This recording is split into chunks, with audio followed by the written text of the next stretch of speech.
They laughed in her face when she used her last pennies to buy a crate of crippled chickens that no one wanted. They called her a fool. They called her worthless. But none of them knew that those very discarded chickens would be the very thing that would tear apart the empire of the most powerful man in the valley. And the woman they mocked today would be the only one standing when it all crumbled. If you want to know how a penniless woman, ostracized by the town, turned an entire valley upside down, please comment. The name of the city you're viewing, so I know how far my story has come. And don't leave, because this story won't let you breathe until the end. The morning Hazel Boone spent her last money, the sky over Black Hollow was the color of a fresh bruise, purple and gray and wrong, like the day itself knew something bad was coming and had dressed for the occasion. She stood at the edge of Garvey's yard, which was really just a patch of dirt behind the feed store where old Cal Garvey kept things he couldn't sell and couldn't bring himself to throw away.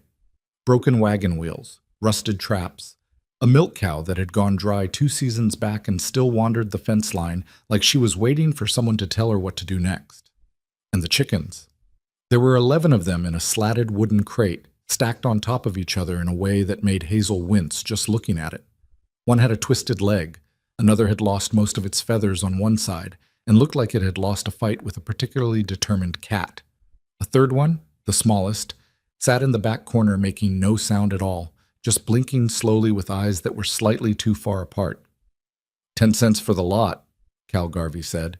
He was leaning against the fence post with his arms crossed, watching her the way men in Black Hollow had always watched Hazel Boone, like she was either about to do something stupid or something strange, and either way, it would give them something to talk about at the saloon later. Hazel opened her coin purse. She counted what was inside without taking it out, just feeling the edges of the coins with her thumb. 10 cents. She had exactly 10 cents, a half loaf of bread going stale back at the wash house, and 3 days until the end of the month when whatever she'd managed to earn doing mending and laundry for other people might add up to something if she was lucky. She bought the chickens. "You're joking," said a woman behind her. Hazel didn't turn around. She knew the voice. It was Darla Pitts, who ran the dry goods counter and had the particular talent of making every observation sound like an accusation. "She actually bought them. Cal, you should be ashamed taking money from that girl." "She offered," Cal said, and had the decency to sound slightly uncomfortable about it. Hazel picked up the crate with both hands, bent at the knees, and lifted. It was heavier than it looked. One of the chickens, the featherless one, made a raspy sound of protest. "Where are you even going to put them?" Darla called after her. "That wash house doesn't have a yard." Hazel walked. She was 24 years old, and she had been walking away from Darla Pitts and people like her for most of her life. She had gotten fairly good at it. The trick was to keep your shoulders square and your eyes on whatever was directly in front of you, and to not let the things people said find the soft parts, because if you gave them an opening, they'd work their way in and live there. The wash house was on the western edge of Black Hollow, past the church and the smithy, and down a dirt track that turned to mud when it rained. It had been abandoned for 4 years before Hazel arrived in town, which meant nobody wanted it, which meant she'd been able to work out an arrangement with the man who owned it, do some mending for his wife, keep the place from falling completely apart, pay a small amount each month when she had it. It wasn't a home exactly, but it had walls and a roof that mostly kept out the rain, and she'd learned not to need more than that.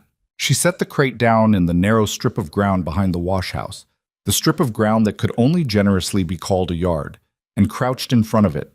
She looked at the chickens. The chickens, collectively, looked back at her.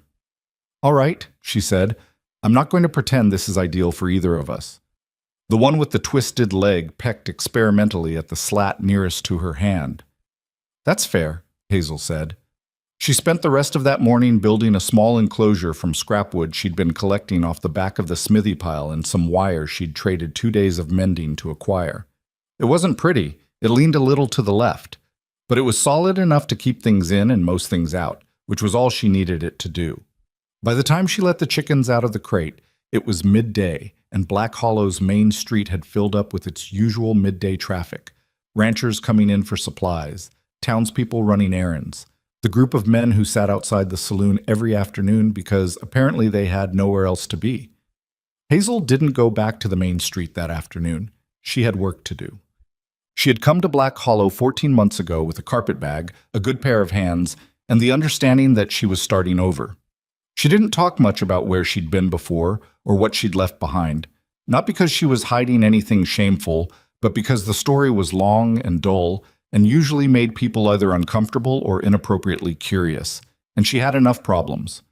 What she knew how to do: sew, cook, keep a kitchen running, tend to animals, do laundry without ruining things, and solve problems that other people had given up on. What she didn't know how to do: make people like her. Not here. Not in Black Hollow, where she'd arrived as a stranger and had stayed one, where her face and her manner and something ineffable about the way she moved through the world seemed to rub people wrong before she'd even opened her mouth. Part of it was that she was plain in a particular way. Not ugly, just unremarkable in her features in the way that certain people are, which might not have mattered, except that she also didn't dress up the plainness with effort or performance.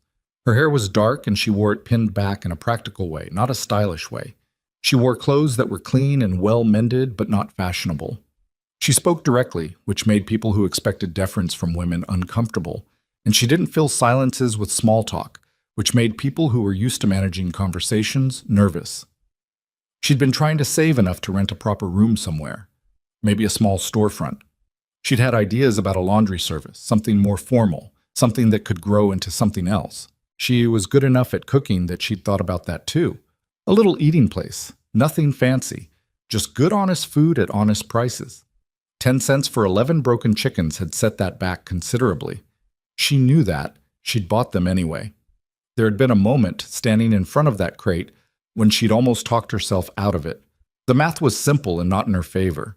She had no room for more complications, no margins for charity.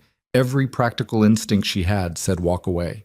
And then the small one in the back corner had blinked at her with those too far apart eyes, and she'd thought, nobody else is going to. So here she was. The town's reaction came in waves, the way it always did in small places. First, there was the immediate amusement, the people who'd been at Garvey's yard or had heard from someone who'd been there, spreading the story across the afternoon. By evening, it had made its way to the saloon and taken on the particular flavor of a running joke. Boone bought the rubbish chickens, was how most versions of it started. Spent her last dollar on trash birds. What's she going to do with them? They can't even walk right. Hazel heard some of it because small towns made privacy into a kind of joke, and she heard more of it the next morning when she went to the general store for flour and found herself in the middle of a group of women who'd been discussing her purchase with the cheerful cruelty of people who didn't have enough to worry about. "It's the saddest thing," said Mrs. Elma Greer, who said most things in Black Hollow and considered this her civic function. She was a large woman with a small mouth and the particular talent of making concern sound exactly like contempt. "She's going to break her heart over those birds, and then what? She's already barely managing." "She spent her last," said the woman beside her. Hazel didn't know her name. She was newer to town, with the hushed tone of someone reporting a tragedy. "I know." Mrs. Greer shook her head. "Some people just don't have the sense." Hazel moved past them to reach the flour. She said, "Good morning," in a neutral tone because that was what you said, and measured out what she could afford and paid for it and left. Outside on the steps, she took one breath, then another. Let the feeling settle where feelings settled in her, somewhere around the chest, a tight and pressured thing, and then set it aside. She'd had a lot of practice setting things aside. She went home and checked on her chickens. The one with the twisted leg, she'd started thinking of him as bent because she needed to call them something. Had figured out that if he planted the bad leg at an angle and leaned into it slightly, he could move faster than expected. He was also, she'd discovered, aggressive in a way entirely disproportionate to his size and circumstances. When she brought scraps, he got there first. When she cleaned out the enclosure, he supervised from close range and pecked her boot twice to make sure she was doing it right. The featherless one she was calling Patch, for reasons that should be obvious. The small one with the eyes she called Thistle, because it seemed right. The others were coming along. 2 of them had been dehydrated when they arrived, and she'd spent the first day making sure they drank enough, which involved sitting with them for a longer time than she had really available. One had a wound under one wing that she cleaned and dressed the way she'd have cleaned and dressed a wound on anything else. She lost a little sleep over the smallest, who wasn't eating properly in the first few days. But by day 4, Thistle had figured out that mealtime was mealtime and began making her opinion about it audible. Hazel was not sentimental about animals. She'd grown up on a working farm. She knew the difference between a pet and livestock, and she understood the purposes of each. But she also knew that things that were neglected didn't thrive, that tending produced results, and that the people who'd called these birds worthless hadn't actually given them a fair assessment. They just decided they were more trouble than they were worth and stopped looking. That was a different thing entirely. Well, 3 weeks after she bought the chickens, Hazel was at the edge of town early on a Thursday morning, carrying a basket of mending back to her clients when the trouble arrived. It announced itself as a cloud of dust on the western road, which resolved into a horse and rider moving at a pace that said something, either urgency or habit. The rider was a man she didn't know. Or rather, she'd seen him once or twice, always passing through, always alone. Tall, lean, with the kind of weathered face that came from years at elevation. He wore a duster that had been good once and was now just functional. He rode a dark horse, well kept, the kind of animal that got careful attention even when other things didn't. She'd heard the name. Wade Mercer. Mountain rancher, 12 miles up the eastern ridge, kept to himself the way people talked about as though it was a character flaw. He was coming back from somewhere and had reason to stop in Black Hollow for supplies, which meant he was heading toward the main street, which meant their paths crossed at the edge of the market area just as Hazel was passing with her basket, and 3 men she didn't know were leaning against the fence of the livestock pen, watching her with the particular idle attention of men who had time to spare and thought. That gave them some kind of entitlement. She heard one of them say something low to the others.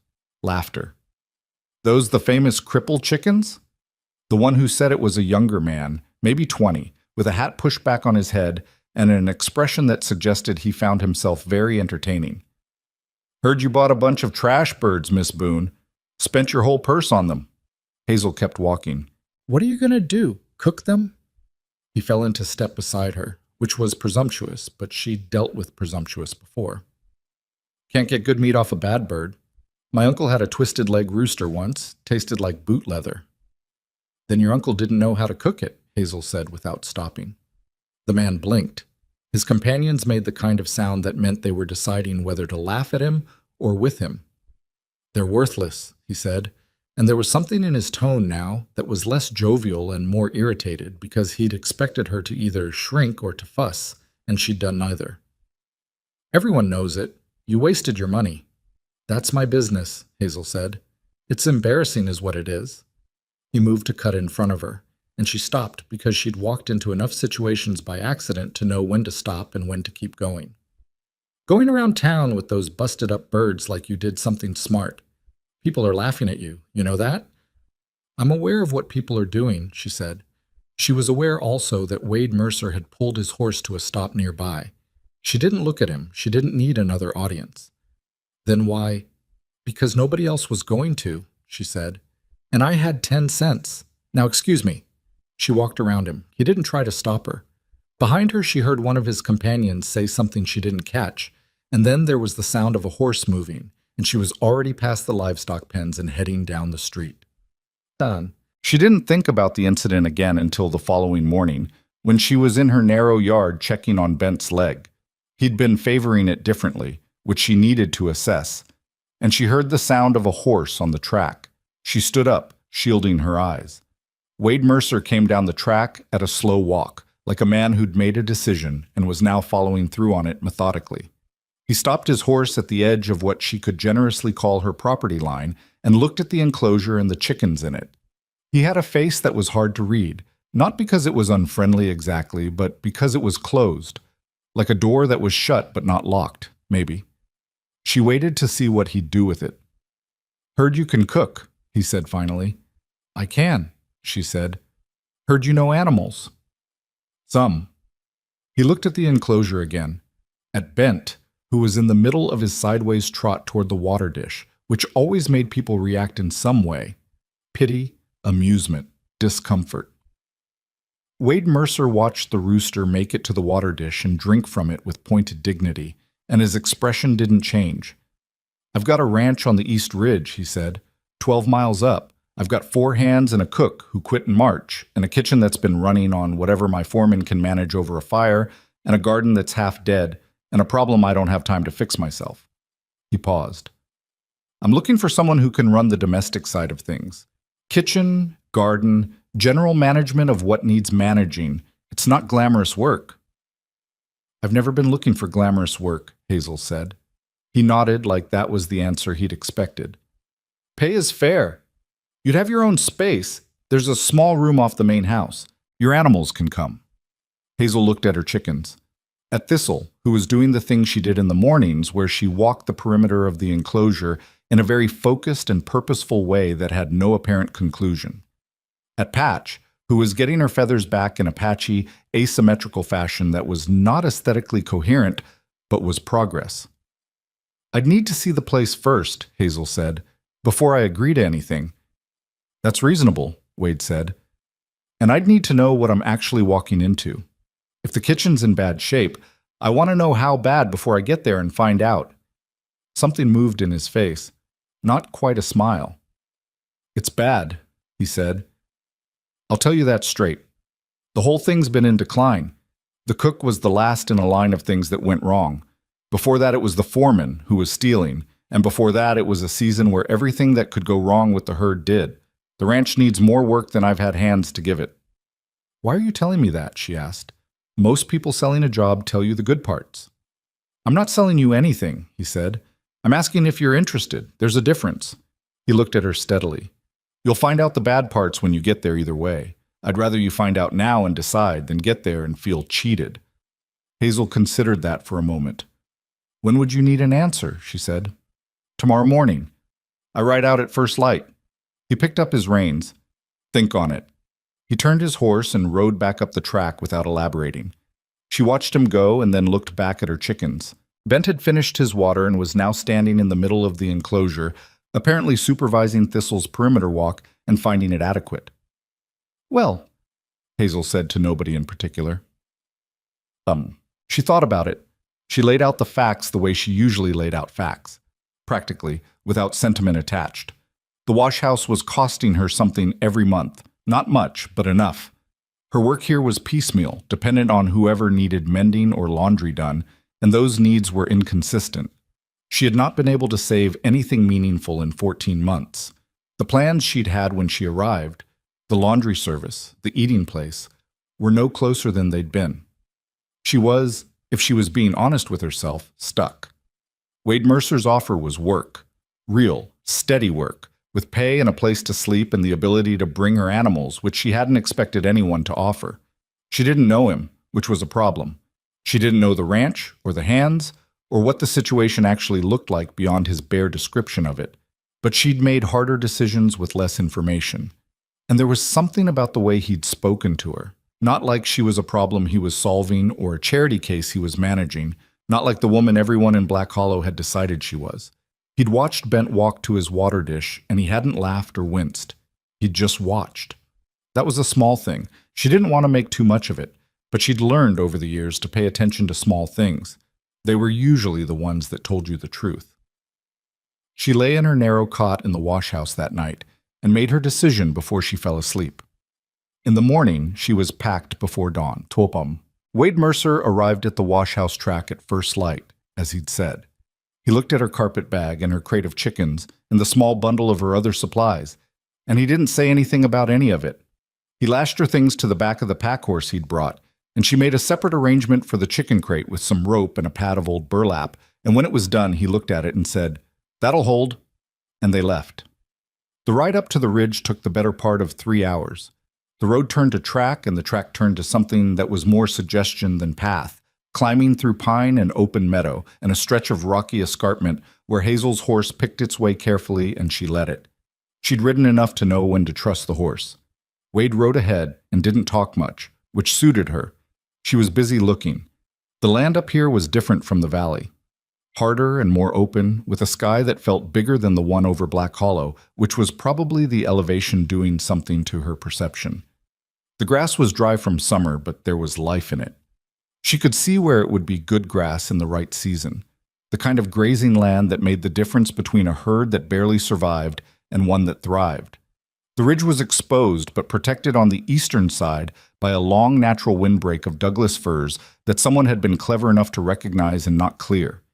She was cataloging these things automatically, the way she'd learned to, looking at a place and asking herself what it was and what it could be, those being often different questions with different answers.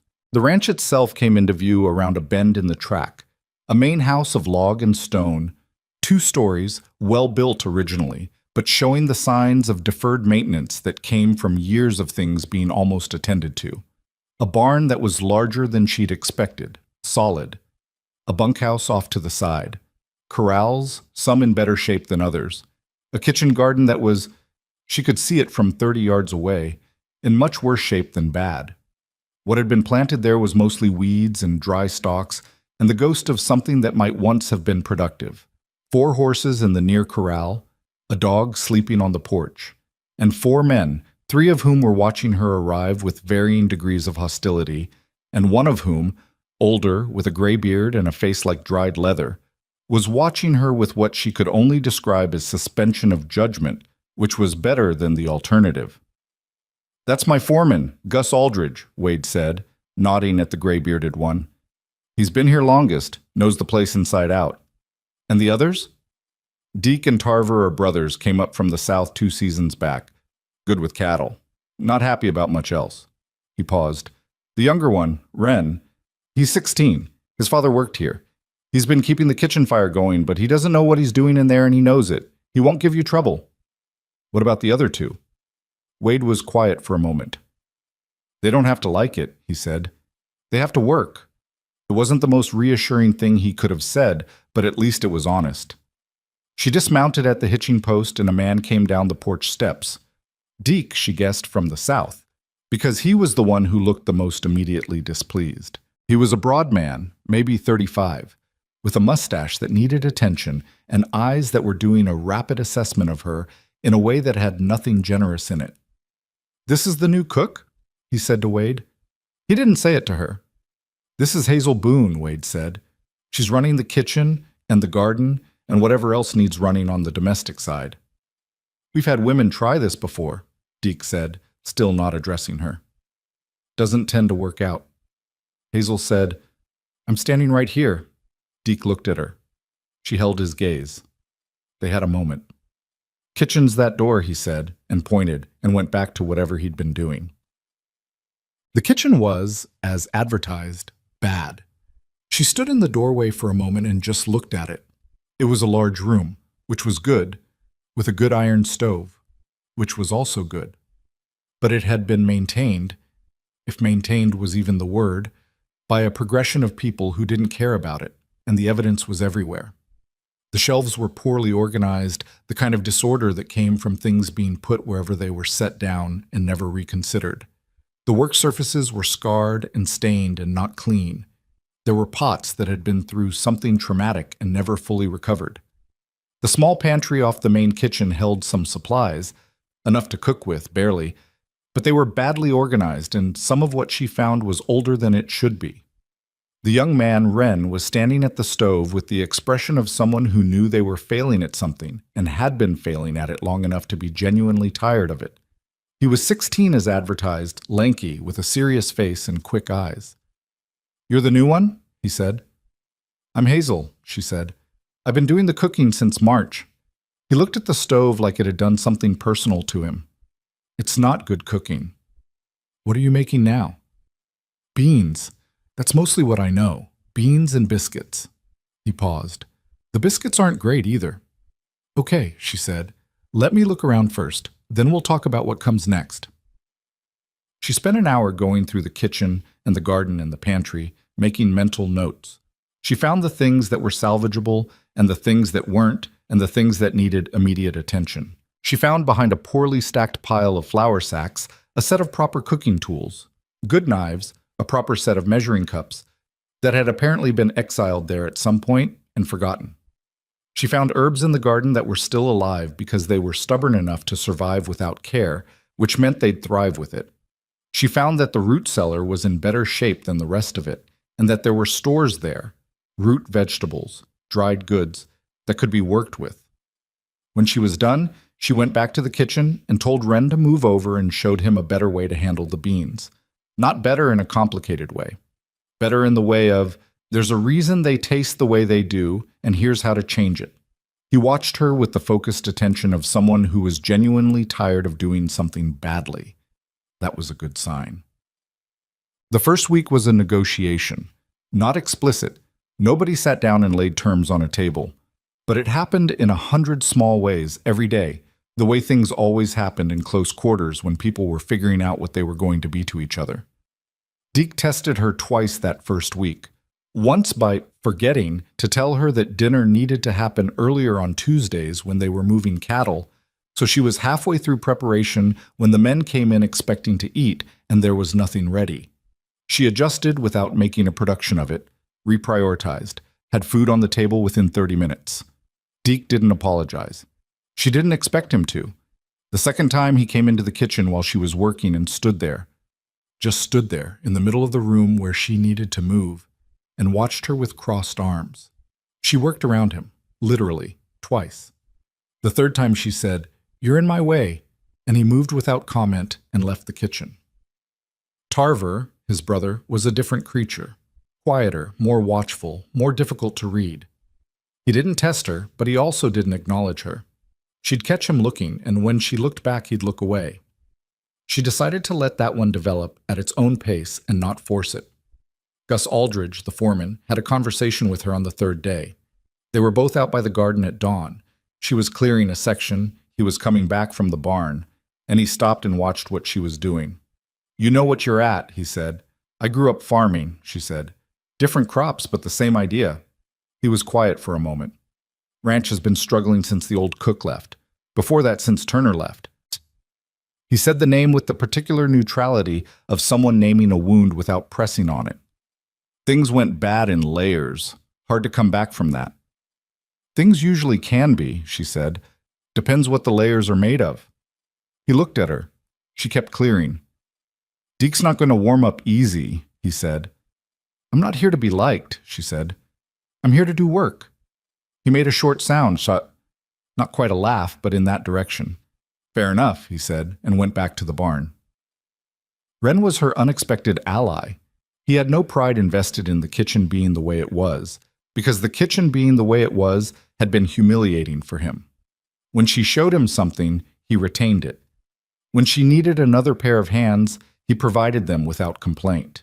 He was also, she discovered, the source of most of what she knew about the ranch's history, not because he gossiped, but because he'd been there long enough and paid enough attention and had the particular quality of young people who observe more than they're supposed to. "Mr. Mercer hasn't had good luck," Wren told her one evening, matter-of-factly, while they were doing the washing up, "since his wife died. It's like things started coming apart, and they haven't been able to put themselves back together." Hazel didn't ask questions. She filed it.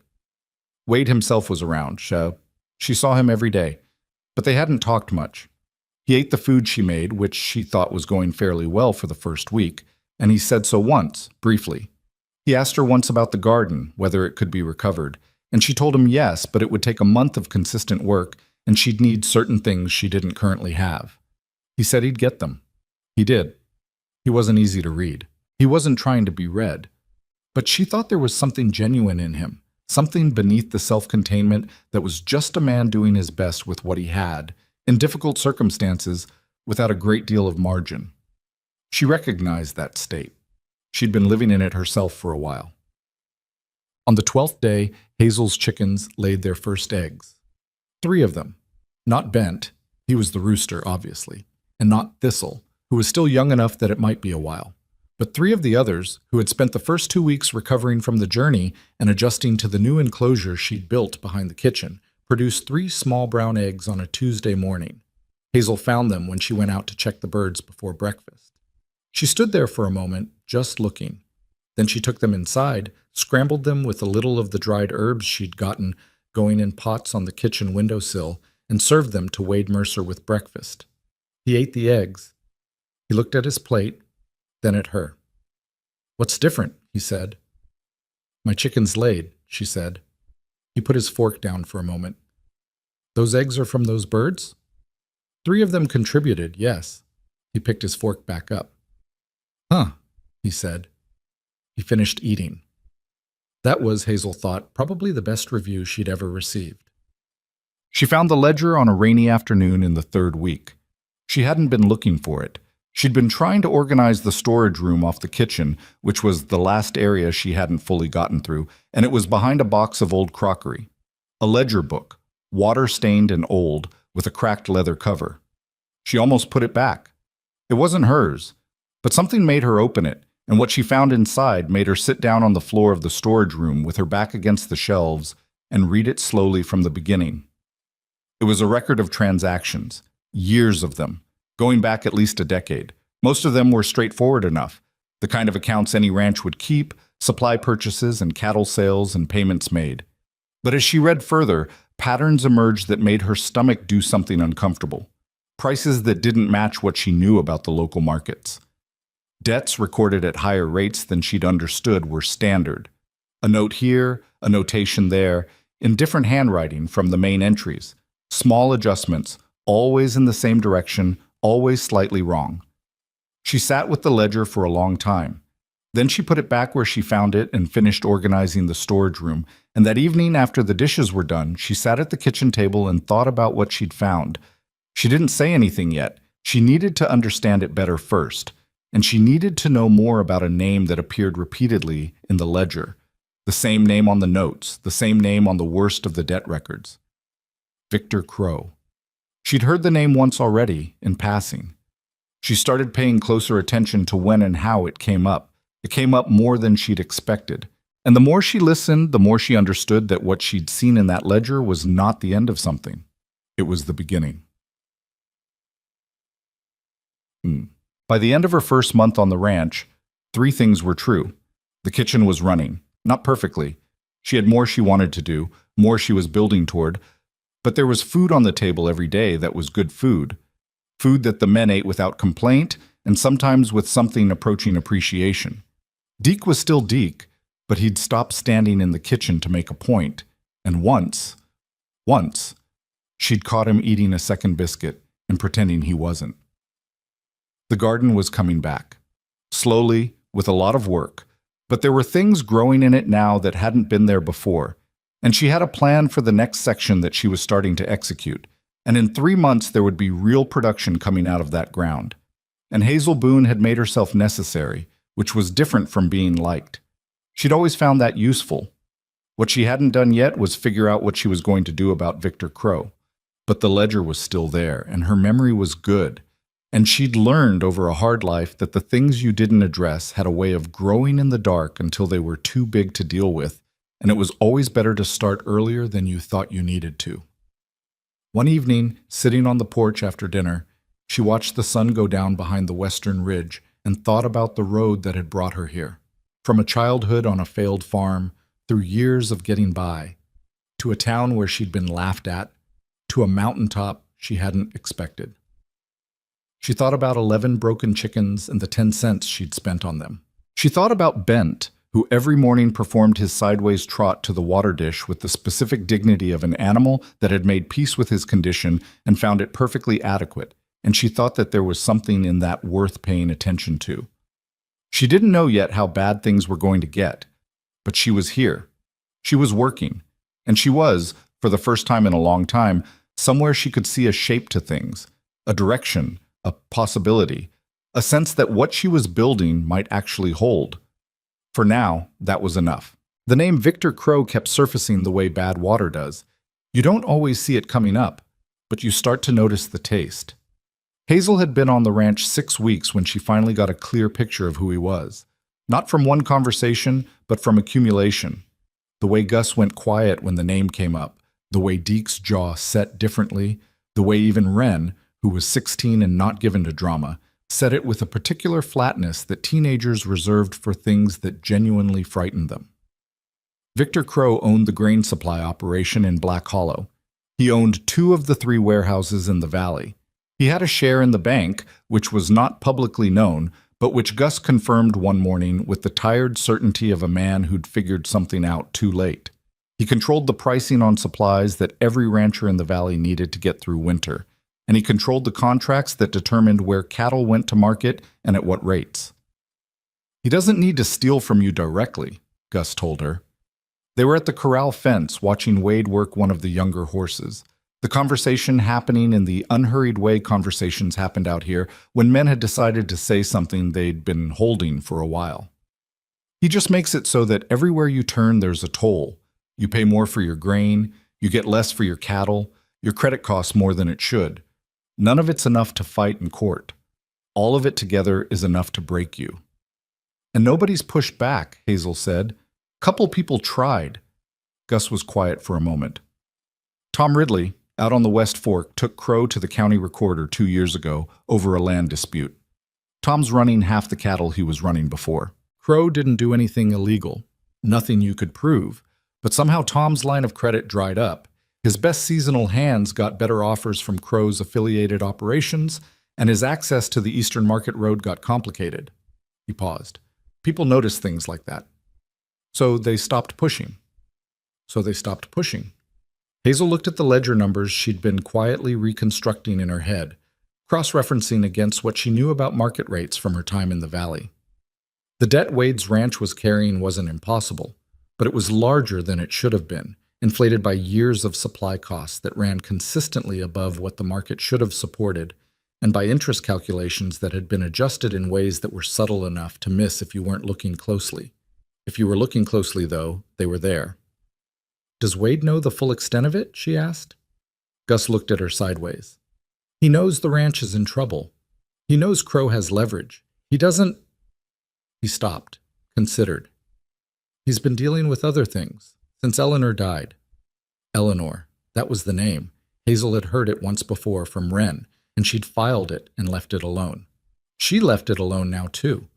She went back to the kitchen and started on dinner and thought about numbers. The thing about fraud, she'd learned from watching her father lose a farm when she was 12, was that it didn't announce itself. It came in dressed as ordinary business. High prices were high prices. The market was difficult, surely you understood. Unfavorable contract terms were just how things were done. By the time you understood what had happened to you, you were already too far down for the understanding to help much. She pulled out a sheet of paper that evening after the men had eaten, and Wren had gone to the bunkhouse, and the main house had gone quiet, and she started writing down what she knew. It wasn't enough yet, but it was a start. Wade found her at it. She hadn't heard him come downstairs. He moved quietly for a large man, something she'd noticed before, and when she looked up, he was standing in the kitchen doorway looking at the papers spread across the table. His expression was careful. "That the supply ledger?" he said. "Some of it," she said, cross-referenced with market rates I've been pulling together from the last few years. He came into the kitchen and poured himself a cup of whatever was left in the coffee pot from dinner, which by that hour was probably closer to tar than coffee, and sat down across from her. He didn't pick up the papers. He just looked at them. "I know what you're going to find," he said. "Then you already know it's bad. I know the ranch is in trouble." He wrapped both hands around the cup. "Victor Crow has been the valley's primary supplier for a decade. I've never been able to prove he's been running the numbers wrong. I've had suspicions." "It's not just suspicions," Hazel said carefully. "There are patterns in the records. Your costs have been running 15 to 20% above what the open market should support consistently for at least 6 years. The interest on your operating credit has been calculated in a way that doesn't match the terms written in the agreements. The written terms say one thing, the ledger entries say something slightly different, and the difference compounds." Wade was quiet. He looked at his coffee. "How much does it add up to?" She told him the number she'd worked out. It was rough. She'd need more documentation to be precise, but rough was enough to tell the story. He didn't say anything for a long moment. "That's the ranch," he said, finally. His voice was level, which she suspected cost him something. "Not yet," she said. He looked at her. "You still have the cattle season coming," she said.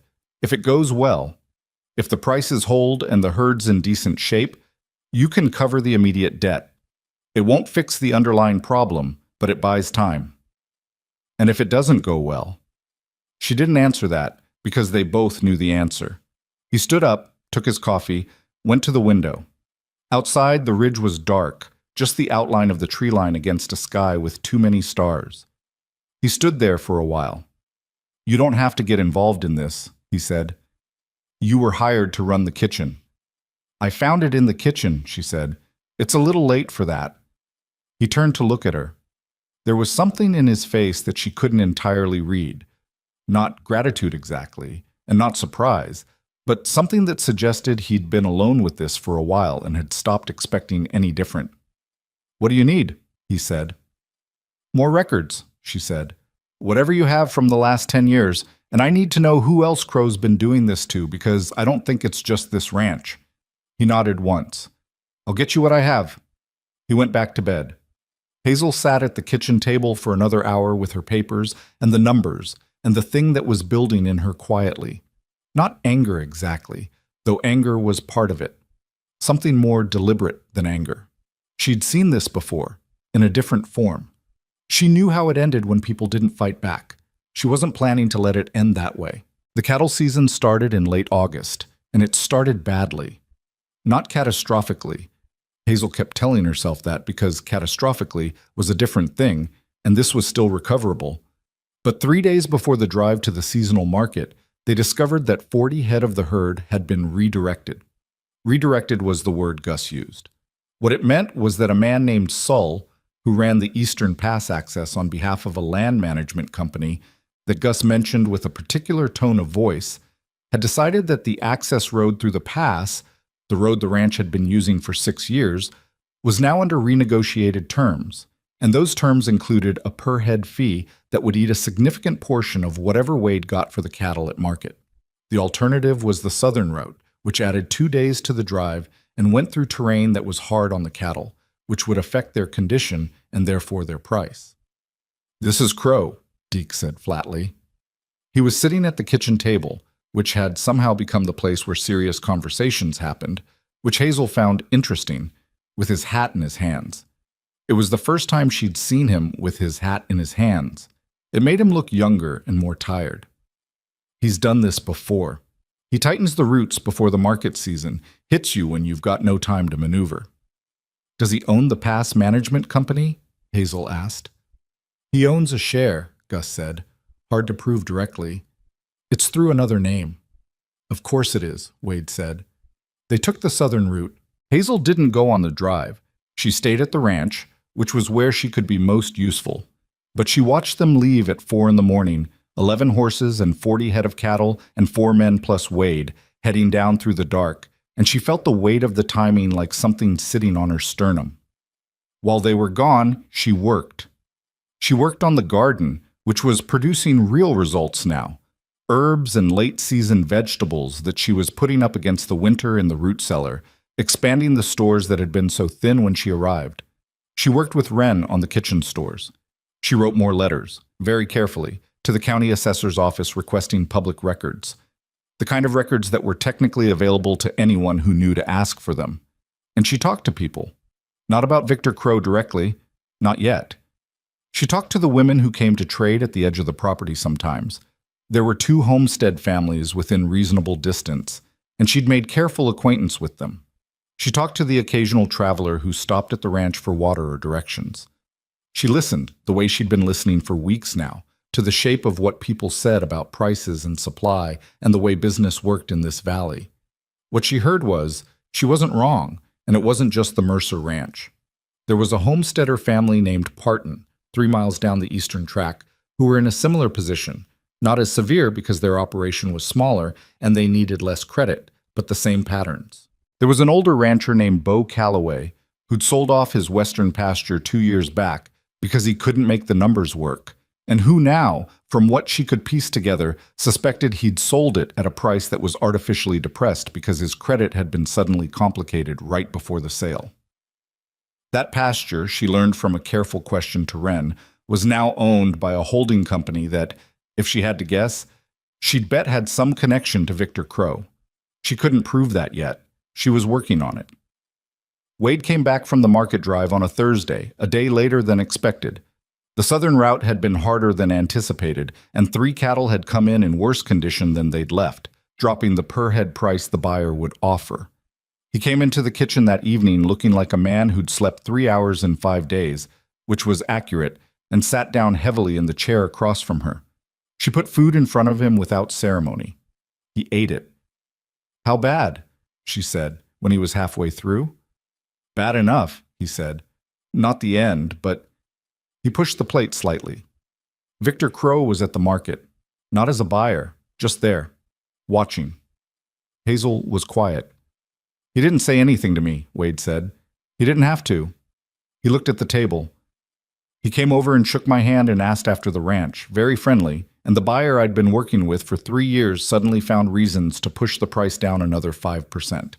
And then Crow left and the buyer apologized and said he hoped next season would be better. He paused. That was it. Just a handshake and a conversation. "He wanted you to know he could do it," Hazel said. "Yeah."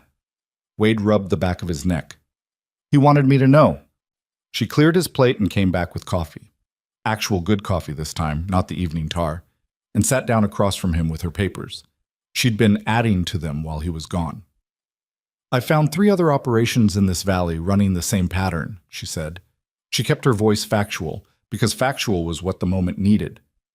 Parton Homestead, Callaway Ranch, and a smaller outfit on the North Ridge named Fitch that I haven't spoken to directly, but whose public records tell the same story. Inflated supply costs, compressed market access, credit complications that appear at the worst possible times. She spread the papers out. If I can get their records to compare to, not all of it, just enough, I can show that these aren't market conditions. This is coordinated. Wade looked at the papers. He was tired, she could see it, the kind of tired that went deeper than sleep deprivation, and she wondered how long he'd been carrying this alone. The ranch, the debt, the thing with Eleanor that nobody talked about, and now this. "He's going to push harder," Wade said. "After the market, he knows I'm weaker. That's when he'll make his move." "What kind of move?" Wade reached into the inside pocket of his coat and put an envelope on the table. She opened it. Inside was a letter from a legal office in the county seat, formal language and careful phrasing, informing Wade Mercer that a review of certain property records and debt instruments had identified potential irregularities that might require adjudication, and that he should retain legal counsel as these matters would be coming before a county hearing in approximately 60 days. She read it twice. Then she looked up at him. "He's going to try to take the ranch," she said. "He's going to try to take the ranch," Wade confirmed. His voice was flat. "On what grounds?" "The debt. He's got enough paper to make an argument that the operating credit is in default. It might not hold in court. A good lawyer might push it back. But a good lawyer costs money I don't have. And the hearing is in 60 days, which means it's designed to hit right when you're weakest," she said. "After market season, before winter, when you have the least reserves and the least time." "Yeah." She put the letter down. She thought about it for the length of time it took Bent, audible through the kitchen window even now because he had opinions about the evening and expressed them, to complete whatever declaration he'd felt was necessary. "All right," she said. Wade looked at her. "All right, what?" 60 days is enough," she said, "if we use them right." He studied her face like he was trying to figure out if she understood what she was saying. She understood exactly what she was saying. "We're not just going to defend," she said. "Defense only works if the ground is fair, and the ground isn't fair.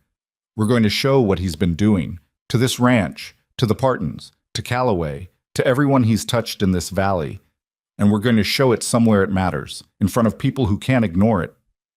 "That's not a small thing," Wade said carefully. "No," she said, "it's not." He was quiet. Outside, the night had settled in fully, and the mountain had that particular silence it got after dark. Not empty, but full of things that weren't human sound. "You'd be putting yourself in his way," Wade said finally. He's not a gentle man when he's crossed." "I know," she said. "Hazel." She looked at him. "I didn't hire you for this," he said. "I know," she said again, "but I found it, and I'm not the kind of person who can unknow something just because it's inconvenient." She started stacking her papers. "Besides," she paused, He was going to come for this ranch regardless of whether I was here. The only difference is now someone's paying attention. She got up to check on the stove before bed. Wade sat at the table with his hands around his coffee cup and didn't say anything else, but she could feel him thinking, processing what she'd said against what he'd been living with, alone, recalculating. She'd give him the time to do that. She needed to write some letters in the morning, and she needed to have a careful conversation with Gus about a bank clerk he'd mentioned once in passing. A clerk who'd worked for the institution that held the operating credit, who Gus had described as honest in the specific way people used when they meant someone who was honest but afraid. Afraid, Hazel thought, was different from unwilling. She'd learned that the hard way herself, once. And she'd also learned that the thing about fear was that it had a weight limit, and sometimes someone else had to help you find it. The letters went out on a Friday. Hazel had written 4 of them, to the Parton homestead, to Bo Calloway, to the smaller outfit on the North Ridge, and one to the county assessor's office requesting a specific set of public documents she'd identified from the ledger cross-references. She wrote them plainly, without dramatic language, the way she wrote everything. She said what she knew, what she needed, and what she thought it could add up to if the right people were willing to compare notes. She didn't know if any of them would write back. People who'd been beaten down by a system had reasons not to trust someone showing up with a new angle on the same old problem. She understood that. She sent the letters anyway. What came back in the following 2 weeks surprised her. Not all of it. Mrs. Parton, a woman of maybe 50 who'd clearly run her homestead through harder things than most people encountered, sent a reply within 4 days. It was short and direct, and said she had records going back 8 years and had been waiting for someone to ask. Bo Calloway sent a longer letter, rambling in places, suspicious in others. But at the end of it, he said he still had everything from before the sale, and if Hazel could show him why it mattered, he'd let her look at it. The North Ridge outfit didn't respond. The county assessor's office sent the public documents she'd requested, bureaucratically slow but complete. And when she laid them against the ledger numbers she'd reconstructed, the pattern became less a pattern and more a proof. Not courtroom proof, not yet, but the kind of thing that made a clear picture when you knew how to look at it. She was in the middle of organizing it all on the kitchen table, 17 days after Wade had shown her the legal letter, when Gus came in from the yard with the particular expression he wore when something had gone wrong and he was deciding how to say it. "Victor Crow is coming up the road," he said. Hazel looked up from her papers. "Now?" she said. "About 10 minutes out, riding with 2 men." She started stacking the papers quickly, not panicked. Panic was wasteful, but efficient. She put them in the tin box she'd been keeping them in, and put the tin box in the storage room behind the flour sacks where she'd originally found the ledger. Then she smoothed her apron and filled the coffee pot because there were situations where having something in your hands gave you a specific kind of authority in a room, and a coffee pot was better than most things. Wade came in from the barn 2 minutes later, having seen the riders from the corral. He looked at the cleared table, then at Hazel. "You hid the papers," he said. "They're put away," she said. "Do you want coffee when he comes in?" He looked at her steadily. "Do I need it?" "You might want something to do with your hands." He took the cup she offered. He was composed, she thought, more composed than she might have expected, which told her he'd been preparing for this, at least in some internal way, for longer than he'd let on. Victor Crow came through the front door of the main house 12 minutes later, because men like Victor Crow didn't come to the kitchen door. They came through the front, and they came without knocking, and they stood in the middle of whatever room they entered like they'd already calculated what it was worth. He was not what she'd pictured. She wasn't sure what she'd pictured. Something with more sharp edges, maybe. Something that looked more like what it was. But Victor Crow was a man of maybe 60, well-fed and well-dressed in the particular way of men who'd had money long enough to wear it casually. Silver-haired, a comfortable face, the kind that smiled easily and meant nothing by it. He had the handshake ready before he'd even finished coming through the door. A reflex, she thought, the automatic performance of the man who was always the most important person in any room he entered. He shook Wade's hand. He looked at Hazel with a polite and thorough blankness, the way men like him looked at women who were in rooms doing work, registering the presence, assigning a category, moving on. "Wade," he said, "good to see the ranch keeping on. Heard you had a difficult market season." It was what it was, Wade said. These things cycle. Crow settled himself into the chair at the head of the kitchen table without being invited, with the ease of a man who'd decided where the head of every table was before he sat down. His two men stayed by the door. I wanted to come up personally, give you a chance to hear it from me before the legal process gets noisy. I received the letter, Wade said. Good, good. Crow folded his hands on the table. I want to be straightforward with you. The debt situation on this property has gotten to a point where I don't have a lot of flexibility. I've been patient. You know I have. But the operating credit review is going to show what it's going to show. And once it's in front of the county, my hands are tied. He paused with the practiced timing of a man who'd had this conversation before. Now, before it gets to that, I'd like to offer you something. Wade said nothing. He was doing what Hazel would have done, she thought, letting the man fill the silence. I'd be willing to buy the property, Crow said. Full value, fair price, settled against the debt with cash remaining to you. You'd come out of this with something in your pocket and none of the legal mess. He spread his hands in a gesture that was designed to look like generosity. I know this land means something to you. Eleanor's buried here. I'm not trying to take that from you. You'd have access, of course. That could be written in. Hazel watched Wade's face on the name. It moved slightly. Something tightened and then released. He said, What's your number? Crow named it. Hazel did the arithmetic in her head. It was below market. Not insultingly so, cleverly so, in the range where it could be defended as reasonable while still being wrong. I'll think on it, Wade said. Don't think too long, Crow said pleasantly. The hearing has a timeline. He stood, straightened his jacket, and that was when he looked at Hazel again. Really looked this time, not the categorical glance from before. Maybe something in her posture had shifted. Maybe he was simply thorough. You're new here, he said. Few months, she said. Running the kitchen? Among other things, she said. He smiled, that reflex smile. Good work is hard to find up here. I imagine Wade's grateful. He looked back at Wade. I'll expect to hear from you. No more than 2 weeks. The legal calendar doesn't wait. He nodded, and he and his men went back out the front door, and 30 seconds later Hazel heard horses moving on the track. She waited until she was sure they were gone. He knows the land is worth more than that number, she said. Yes, Wade said. He's counting on the legal pressure to make you take it anyway. Yes. We're not taking it. Wade looked at her. He still had the coffee cup in his hand. He put it down on the table. No, he said. We're not. He paused. But we need something to fight with, Hazel. What I've got right now isn't enough. I know, she said. That's why we're going to the Valley Gathering. He went very still. That's in 3 weeks. Yes. Victor Crow runs half of what happens at the Valley Gathering. He sponsors the supply auction.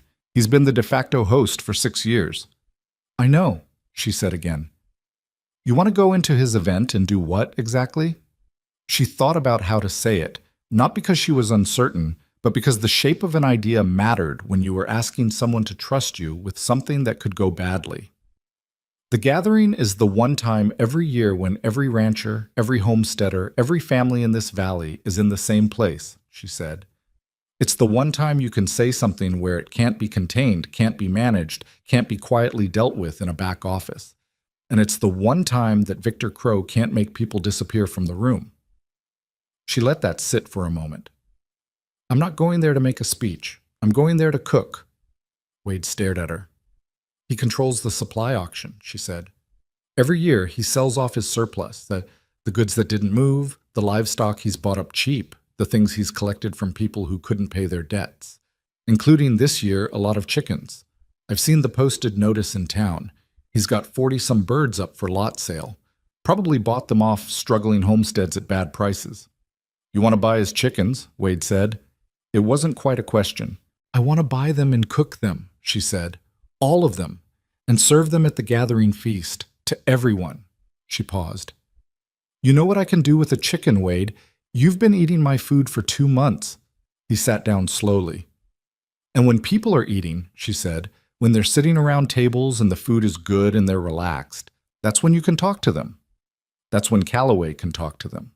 That's when the Partons can say what they've been too isolated to say in any normal conversation. Because a meal is the one situation where people let their guard down a little. She sat across from him. We're not going to out-lawyer him. We're not going to out-money him. But we can put the truth in front of people when they're not expecting it and when he can't control the room. The kitchen was quiet except for the distant sound of Bent, whose commentary on the world ran on a schedule Hazel had come to find oddly reassuring. He'll fight back, Wade said. The moment he figures out what's happening, he'll move against you. Yes, she said. He will. And you're prepared for that. I'm prepared for it to be bad, she said. I'm not sure anyone can be prepared for exactly what form it takes. He was quiet for a long time. She didn't fill the silence. She'd said what she had to say. Tell me what you need, he said finally. What she needed was the next 3 weeks, most of the ranch's egg production, Wren's full help in the kitchen, and whatever credit Wade could call in with the few supply operations in the valley that weren't connected to Victor Crow. She needed the conversation she'd already started with the Partons and with Calloway to go further, specific, documented, with dates and numbers, and the courage to put names to things. And she needed something else, something she'd been working around to for days. She asked Gus about the bank clerk the following morning. They were at the garden fence. She'd taken to using that location for conversations she wanted to have without an audience, and she asked him directly. The clerk you mentioned, she said. Holt, the one who's honest. Gus pulled a long breath through his nose. Ellis Holt, he said. Works the back records at the county banking office. Been there 12 years. He paused. He knows where the bodies are buried, so to speak. The accounts that don't add up, the adjustments that got made. He's talked to 2 people about it over the years, and both times he got warned. Not fired, just warned, and he went quiet. Is he still there? Far as I know.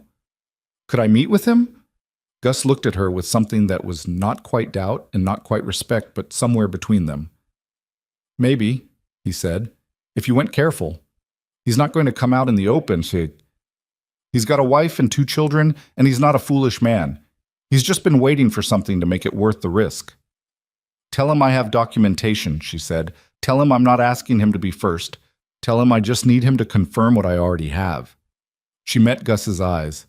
He's not alone in this. That matters. People can do things they can't do when they're the only one. Gus chewed on that for a moment, then nodded once. I'll get word to him. The week before the gathering was the most relentless week Hazel could remember, and she'd had relentless weeks. She was cooking and planning and coordinating and writing and having careful conversations with people she didn't fully know yet, asking them to trust her on a timeline that didn't leave much room for persuasion. Bo Calloway came up to the ranch in person on a Wednesday. He was a man of 65 who moved like he'd been working hard ground his whole life, which he had, and he sat at the kitchen table and drank 3 cups of coffee and looked at everything Hazel spread out for him. And at the end of it he said, My brother told me not to trust people who come in with plans. Your brother's not wrong in general, Hazel said. He's been wrong about specific things, Calloway said. He was looking at a column of numbers she'd pulled from his records against the market rate history. That pasture. I knew the price was wrong. I just couldn't. He stopped. Couldn't prove it, and I needed the debt off. I know, she said. He's going to come after whoever steps up, Calloway said. Yes. You're stepping up. Yes. He looked at her. Really looked, the way older people sometimes did, like they were measuring something more than just the surface. Why? He said. This isn't your valley. This isn't your fight. Hazel thought about how to answer that honestly. It is now, she said. I live here. I work this land. The people on this mountain. She stopped.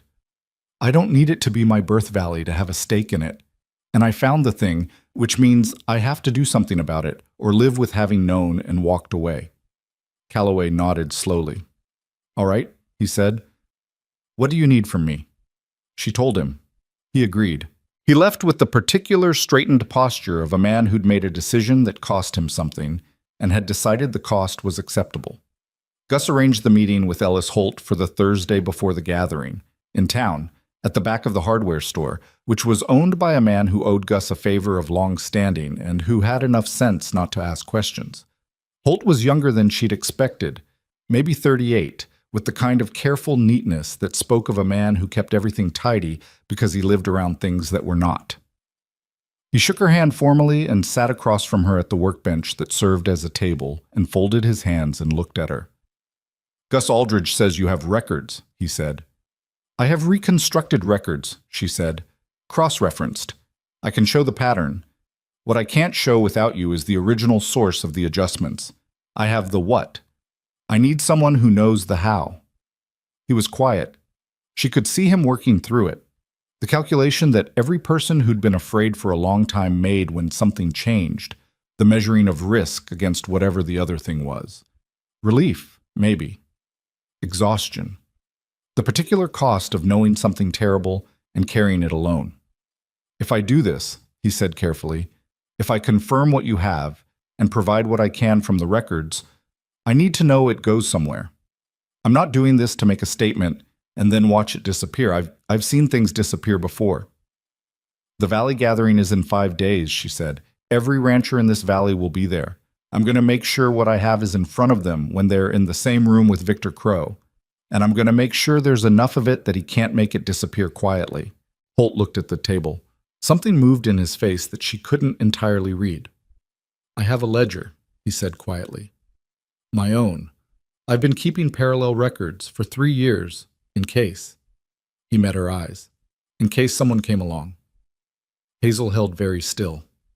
"Can you bring it to the gathering?" "I can bring it," he said, "but I want it understood. If this falls apart, if it doesn't land, I lose everything. My position, my income, maybe more." "I understand," she said. "I'm not going to tell you there's no risk. There is." She paused. "But I think you already know what it costs to keep doing nothing. You've been paying that for 3 years.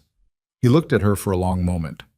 Outside the hardware store, Black Hollow went about its business. Horses and voices and the ordinary sounds of a town that didn't know what was 5 days from changing.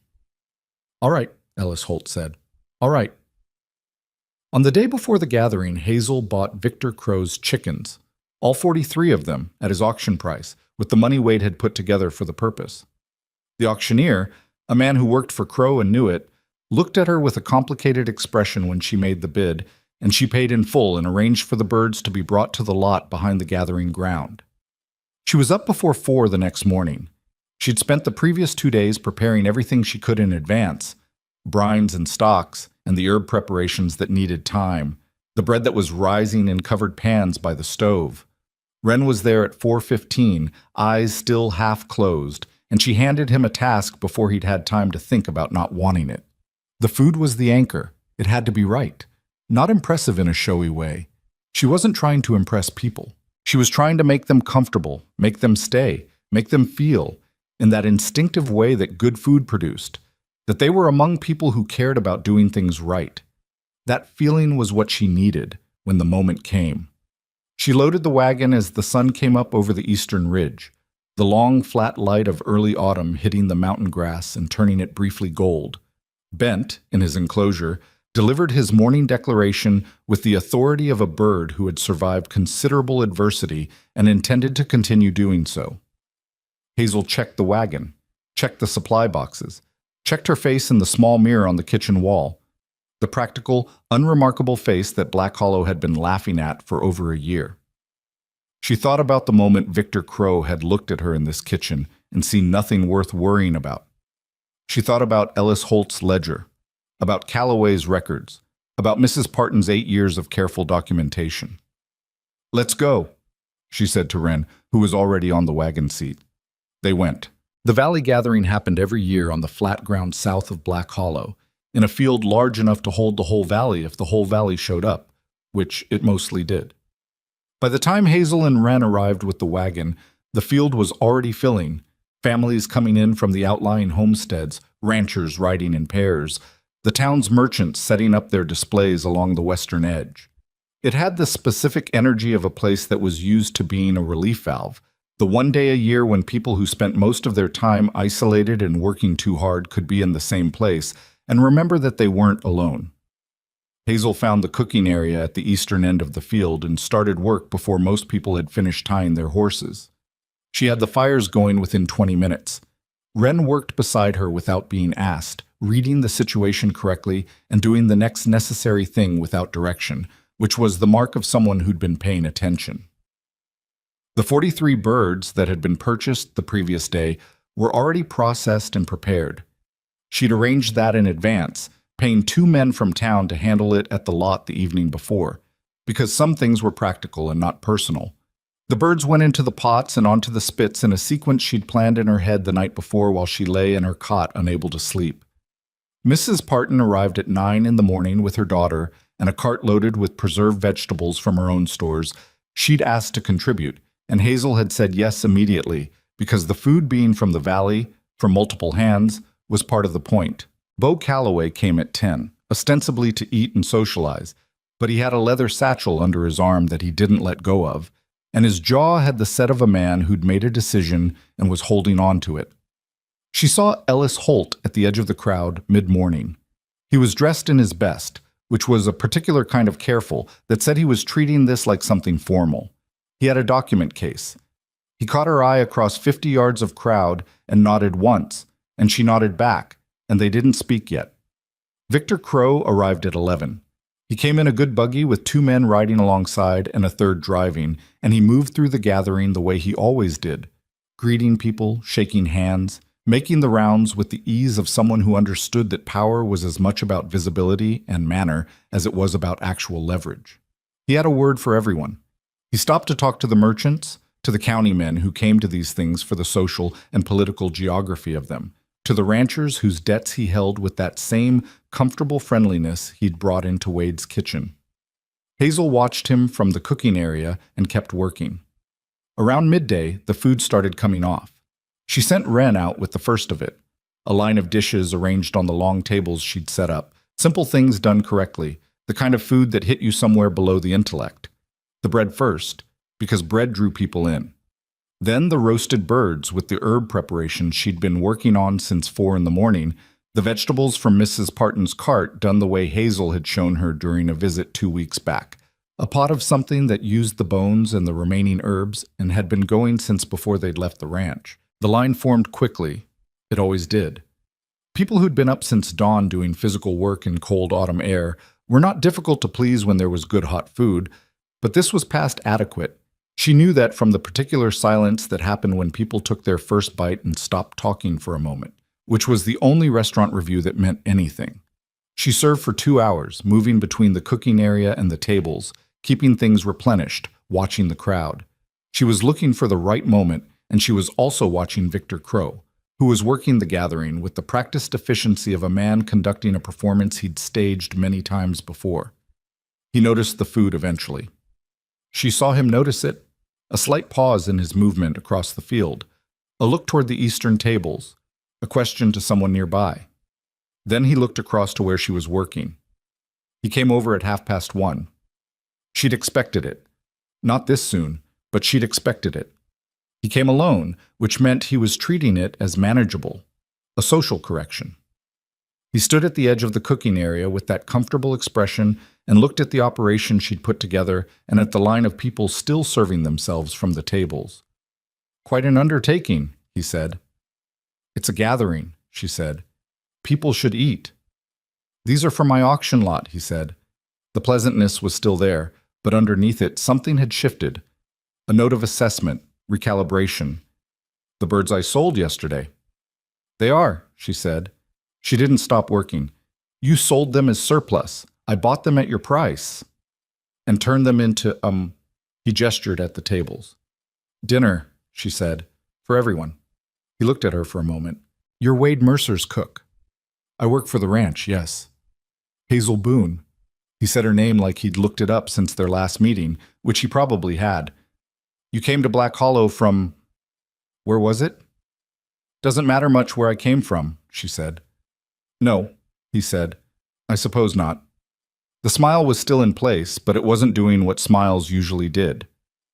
"You seem like an intelligent woman, Miss Boone. I'd hate to see you get caught up in something that isn't your business." "I appreciate that," she said, The situation with Wade's ranch is unfortunate, but it's also straightforward. The debt is documented. The hearing will proceed. Things would go easier for everyone if— Mr. Crow, she said, and her voice was level, not raised. The kind of level that came from meaning what you were saying without needing to perform it. The food's getting cold. I need to keep working. He looked at her for another 3 seconds. Then he nodded once, the way men like him nodded when they were deciding something rather than agreeing to something, and he went back into the gathering. She turned to Wren. Go find Wade, she said quietly, and tell Gus to get Calloway and Mrs. Parton to where we talked about. It's time. Wren went.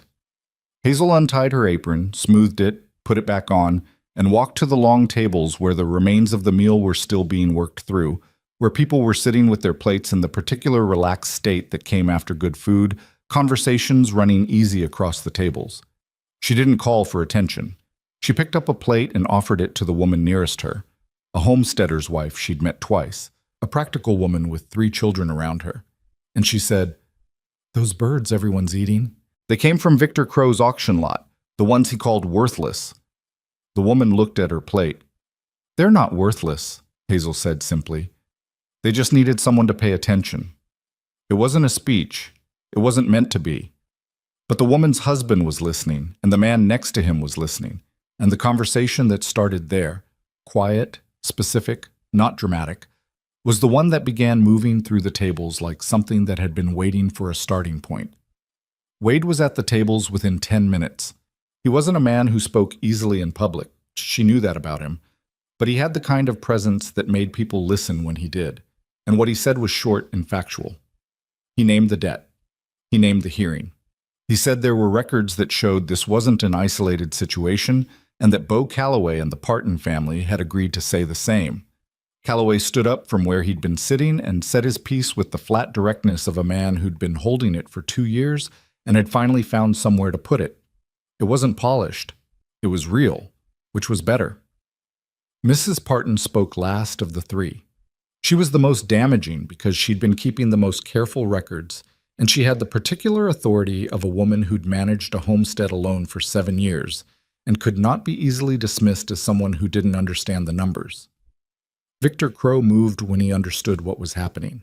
She saw him cutting across the field from the merchant area, his 2 men with him, his expression resolved into something that had dropped the comfortable mask.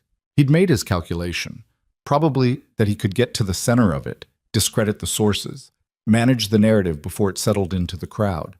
It was the right strategy. It might have worked.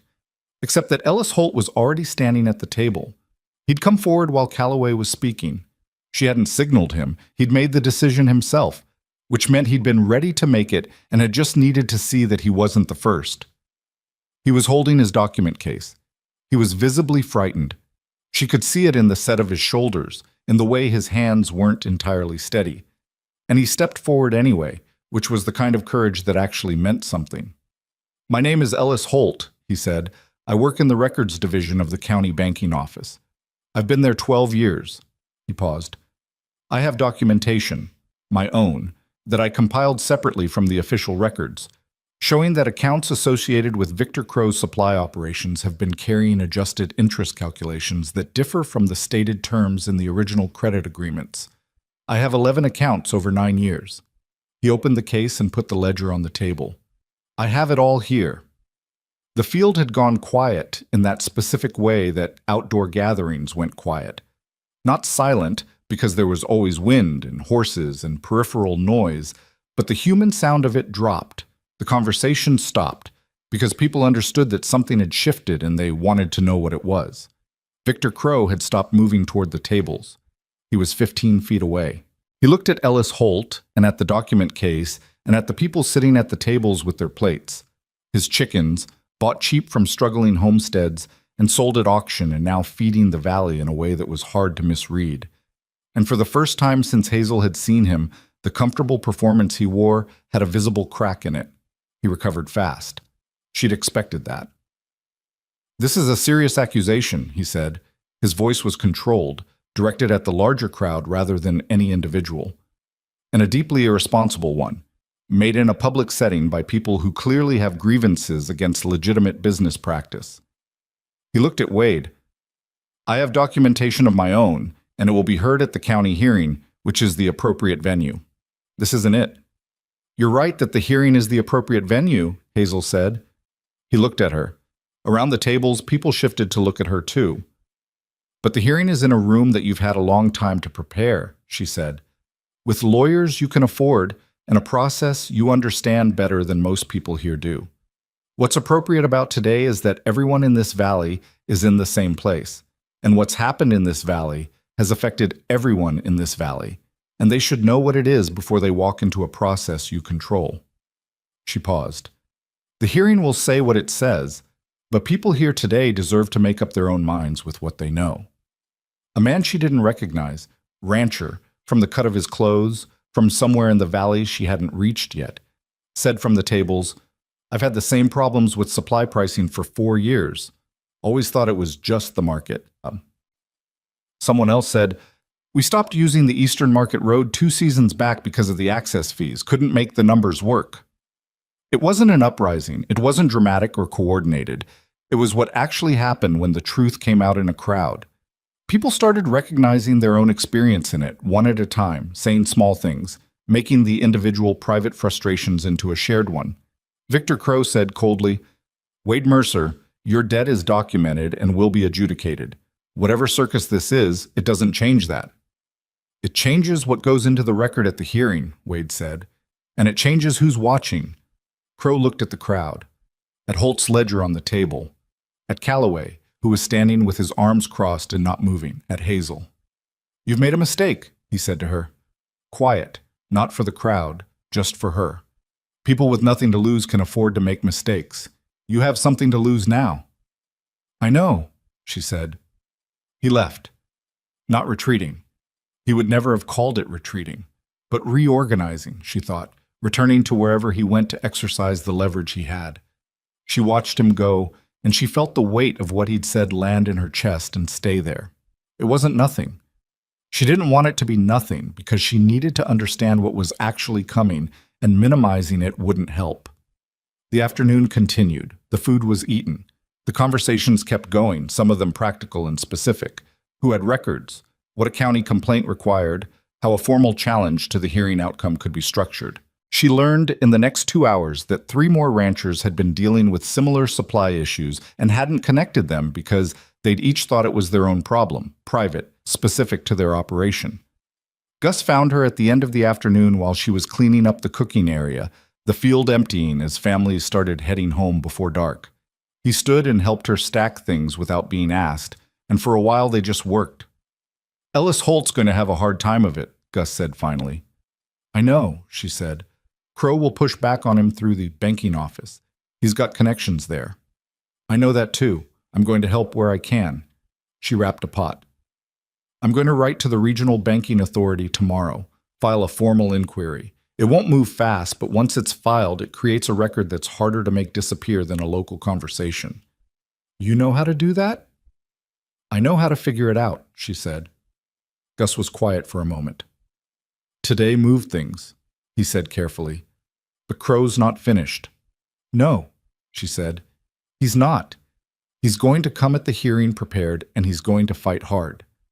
She tied the last bundle and looked at the empty tables where 2 hours ago a valley's worth of people had been eating food made from chickens everyone had declared worthless. But he's going to be doing it in a room where people know what they know, and that's not the same as 2 weeks ago. Wade came to help load the wagon in the last light. He didn't say much. He'd said a lot that day, for him. But when they had the wagon loaded and Wren had climbed up to drive, he stood by the wheel and looked at Hazel. He's going to come at us hard before the hearing, he said. Yes. We've got 30 days. 28, she said. I've been counting. He looked at her in the specific way he'd been looking at her for weeks now. The look that was trying to figure out what she was, she thought, because she didn't fit whatever category he'd originally put her in, and he was honest enough to keep revising. What do you need? He said. Time, she said. And those records from the county assessor that I requested 2 weeks ago that still haven't come in. And Holt's cooperation for as long as he can give it. She paused.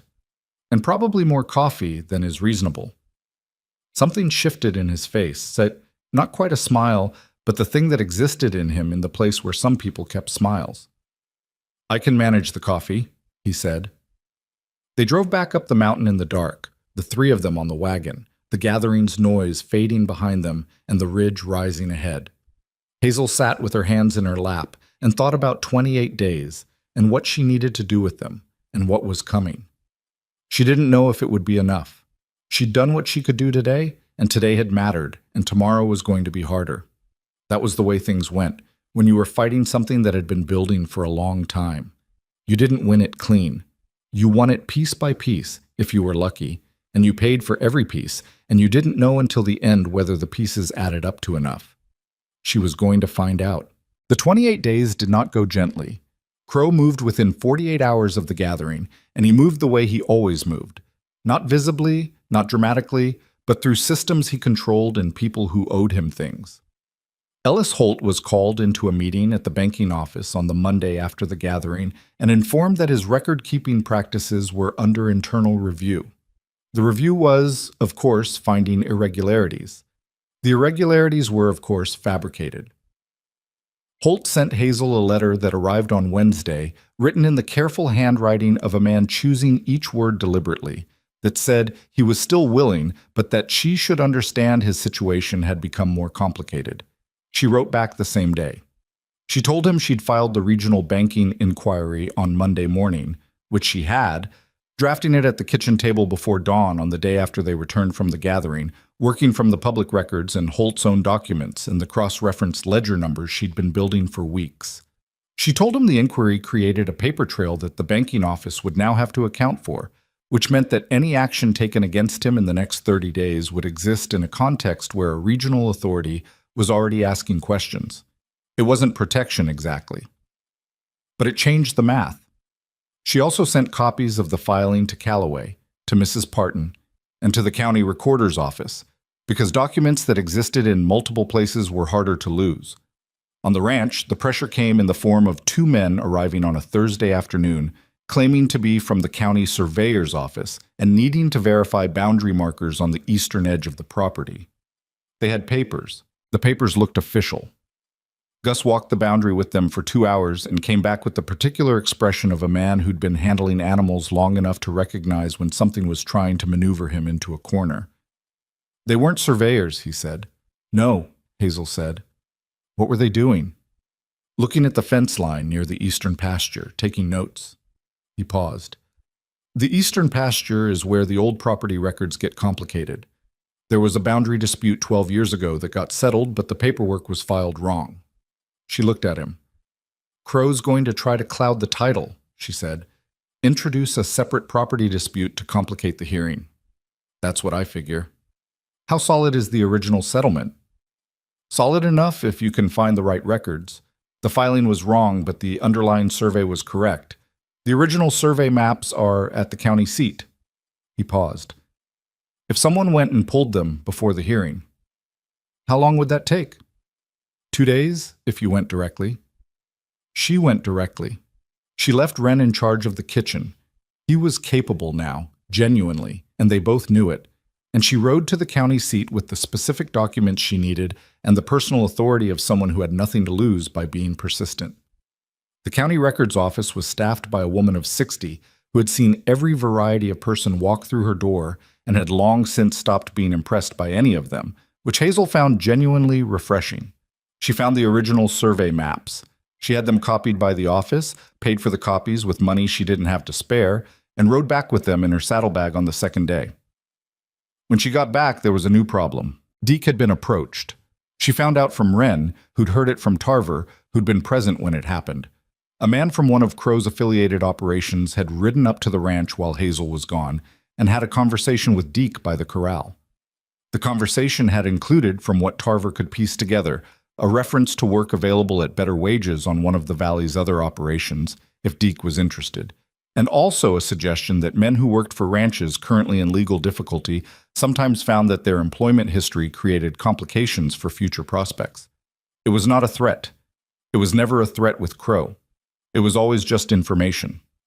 Hazel sat with that for an evening. She thought about going to talk to Deke directly and decided against it, because Deke was a man who didn't respond well to being handled, and approaching it as though she was managing him would make it worse. She let it sit for 2 days. On the third day, Deke came to the kitchen at an odd hour, mid-afternoon, when nobody else was around, and stood in the doorway the way he sometimes stood when he wanted to say something and was working up to the approach. She didn't look up from what she was doing. She let him stand there. "That man who came," he said finally. "I heard about it," she said. "I didn't say yes to anything." "I know." Silence. She kept working. "Tarver thinks we should stay," Deke said. "He's not wrong, is what I think." "I think you can make up your own mind," Hazel said. Another silence. "The food's been better since you came," he said.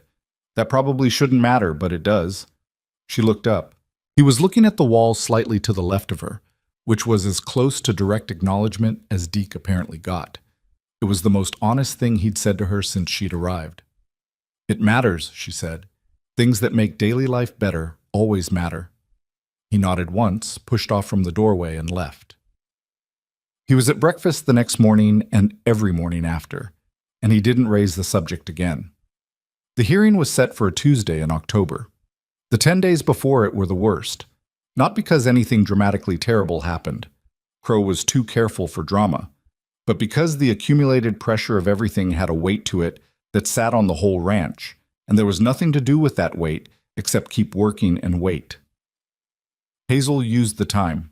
She organized everything she had into a form that could be presented clearly, not by her, because she wasn't a lawyer and the hearing wasn't her venue in the legal sense, but by the county attorney who had agreed, after a 2-hour conversation and a review of the documentation she'd assembled, that there was enough here to constitute a formal challenge to the debt instruments.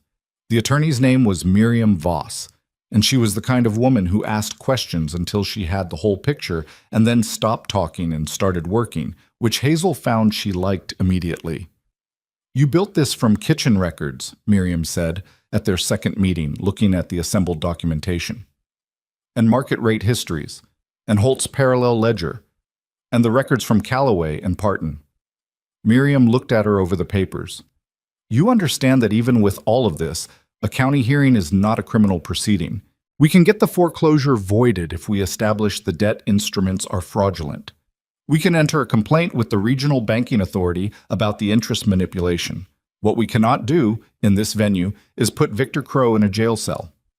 "I understand," Hazel said. "The goal here is the ranch." "The goal here is the ranch," Hazel confirmed. "And a record. Something he can't make disappear." Miriam nodded. "That I can do." The morning of the hearing, Hazel got up at 4 out of habit and made breakfast because she needed something to do with her hands. Wade came downstairs at 5, earlier than usual, and ate in silence. He was dressed carefully. Not formally, because that wasn't him, but his best working clothes, the ones that said this was serious without trying to announce it. He'd shaved, which she noticed because he didn't always. "How are you feeling?" she said. He thought about it, which she appreciated because he wasn't someone who answered questions he hadn't actually considered. "Like, I'm about to do something that matters, and I'm not sure how it ends," he said. "That's about right," she said. He drank his coffee. Outside, the mountain was still dark. "Whatever happens today," he said, "what you've done, the work of it, the months of it, I want you to know I see it, even if it doesn't go right." She looked at her own cup. "It'll go right," she said, because she'd looked at what they had so many times she'd worn a path through it, and she believed it. Not cleanly, but right. Gus drove them to Black Hollow. All of them, even Deke and Tarver, who showed up at the wagon without being asked and climbed in the back without explanation, because whatever the ranch was, it was theirs too, and they knew it. The county hearing was held in the hall next to the recorder's office, which was a plain room with wooden benches and a raised desk at the front, where the county judge, a man named Aldous Perrin, who had the lean, careful look of someone who'd been navigating competing interests for decades and had developed strong opinions about documentation, presided. The room filled quickly. More people than Hazel had expected. Ranchers from the gathering, the Partons, Callaway, and others she recognized from that day in the field who had no official role but had come anyway, because they understood that this was also their business. Ellis Holt sat in the third row. He looked like a man who hadn't slept well in 2 weeks, which was accurate, and he was still there. Victor Crow had 2 lawyers. They were good lawyers. She could see that from how they organized their materials, from the economy of their movements, from the way they'd already had what appeared to be an established relationship with the county proceedings formalities. Crow himself sat behind them looking, once again, comfortable in the way of a man who had been in this room before, under better circumstances, and expected it to go the same way. Miriam Voss had Hazel's documentation, Holt's ledger, and 15 years of market rate records from the Regional Agricultural Board. She had the signed statements from Callaway, the Partons, and 3 other valley operations. She had the original survey maps from the county seat, and she had a methodical, unhurried manner in a room that Crow's lawyers expected to control, which turned out to matter. The first hour was procedural. Crow's side laid out the debt claim.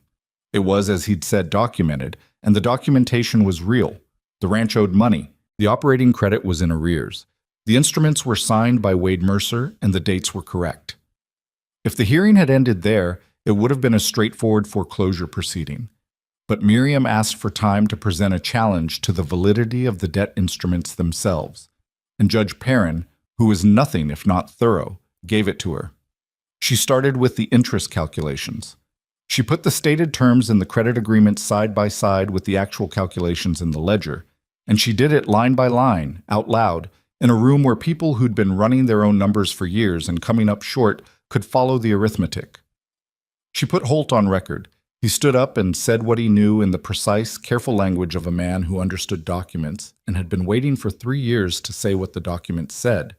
He shook slightly and kept going, which Hazel thought was probably the bravest thing anyone did that day. Crow's lawyers objected. They objected several times. Perrin sustained some of it and overruled the rest with the particular patience of a man who had decided he was going to hear all of this and make up his own mind, and Crow's lawyers couldn't do anything about that. Then Miriam put the broader pattern in front of the room. Not just this ranch, but the documented evidence of the same calculations applied across 11 accounts over 9 years. She put the regional banking inquiry on the record, which meant it existed in the hearing transcript and could not be separated from the proceedings' outcome. She put the supply pricing evidence from Callaway and the Partons alongside the regional market rates and let the numbers make the argument without editorializing. Victor Crow's lead lawyer said, "At one point, these are circumstantial correlations, not evidence of fraud. Market pricing fluctuates. Interest calculations involve complexity. What is being presented here is a conspiracy theory dressed in arithmetic." From the third row, Bo Callaway said, in the flat voice of a man who'd had enough, "That's my pasture he's got. I sold it because I couldn't make the numbers work, and I couldn't make the numbers work because of what's in those records." He looked at Perrin. "That's not circumstantial. That's my land." Perrin told him to hold his comments to the formal process and then asked Miriam to continue. And in the slight delay of that exchange, Hazel watched Crow say something to his lead lawyer in a very quiet voice, and whatever it was made the lawyer's posture change in a way that was small and significant. The hearing ran through the afternoon. At 4 o'clock, Perrin called a recess to review the documentation. He came back at 5 and said that in his assessment, sufficient evidence had been presented to void the current foreclosure instrument pending a full review of the debt calculation methodology by a regional authority, and that the property would not change hands under the current claim.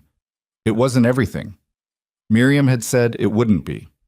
Victor Crow was not arrested. His operation didn't collapse in a day. The regional banking investigation would take months, possibly longer, and the outcome of it was not guaranteed to be catastrophic for him, though the record now existed and couldn't be unmade. But the ranch was safe. Wade's name was on that land, and it stayed there, and Eleanor was buried on the eastern ridge, and that didn't change. Outside the hall, in the cooling October afternoon, Hazel stood on the steps and let herself have the feeling. Not triumph exactly, because triumph implied a clean ending and nothing about this was clean.